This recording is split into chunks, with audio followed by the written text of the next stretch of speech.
33e jour de ma quête pour trouver le Wandwich et aujourd'hui on part sur un nouveau sandwich burrata et je pense que là, on frôle la perfection. On commence par éplucher quelques gousses d'ail que l'on met dans un ramequin. On recouvre d'huile d'olive et on ajoute de la fleur de sel et une branche de thym et on les fait confire au four. Pendant ce temps, on va découper quelques fines tranches d'une belle tomate, puis on va déballer du jambon sec du boucher. Ensuite, on va sortir notre ail pour préparer un pesto maison. On va mixer l'ail avec des pignons de pain, du parmesan et du basilic. Puis on ajoute de l'huile du ramequin, ainsi que du sel et du poivre, et on mixe à nouveau. On prend ensuite de la ciabatta du boulanger, on va la couper en deux, on la badigeonne d'huile d'olive et on va la toaster à la poêle jusqu'à avoir une belle coloration. Étape finale, on va étaler notre pesto maison sur les deux côtés.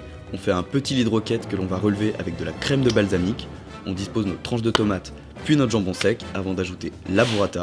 Comme d'hab, je mets pas tout parce que celle de mon fromager fait 300 grammes et c'est beaucoup trop. On va l'étaler un petit peu, puis on l'assaisonne avec de la fleur de sel, un peu de poivre et un filet d'huile d'olive. Pour finir, on découpe en petits morceaux quelques tomates séchées que l'on va disposer directement sur la burrata. On referme et c'est prêt. Franchement, si le Wandwich existe, je pense que là, on n'est pas loin. Merci à ceux qui sont encore là, je vais faire une petite pause dans les vidéos la semaine prochaine, mais rassurez-vous, c'est pour mieux revenir. En tout cas, la prime est toujours fixée en fonction des interactions de la vidéo, alors oublie pas de liker, de commenter et surtout pas de t'abonner parce que c'était que le